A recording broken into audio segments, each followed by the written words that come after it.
Minasan, good morning, konnichiwa. So, meron tayong natanggap na letter. So, ayan po, basahin ko po. Sabi po dito sa taas, ito po, foreign national who wants to work in elderly care facilities. Pangalawa, yung foreign national who are eligible to begin working in elderly care facilities in Kanagawa Prefecture lang po ito. O kung sino man po yung nasa elderly facilities na um, pwede po kayong mag-apply dito for initial training seminar in field of nursing care or yung KAIGO. Nag-start na po yung recruitment nung last Friday pa, July 4, tapos ang application deadline po is hanggang July 28 po. Okay. The tuition fee is free pero may kailangan po kayong bayaran na textbooks na worth 5,500 yen.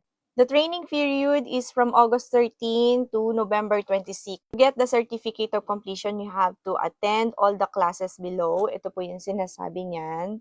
Tapos, please adjust your schedule to attend all the classes kasi nga, hindi po kayo makakakuha ng certificate kapag may absent po kayong isa. So, kailangan po talagang dedicated natin yung oras natin para dito. Kasi libre po ito. Hindi po siya, it's a non-government organization yung nag-organize nito. Para po sa necessary requirements, kailangan po a copy of your passport, a copy of both sides of your residence card, a copy of certificate of Japanese language proficiency test if you have. Tapos kailangan nyo po ding dalhin yan doon sa kanilang office, yung original copy po na yan.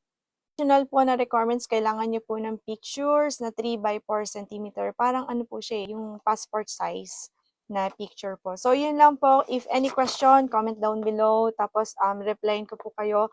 Nagising na po kasi yung anak ko. Sorry, gusto ko lang po talagang i-upload to ng mabilisan lang. Janice, salamat po!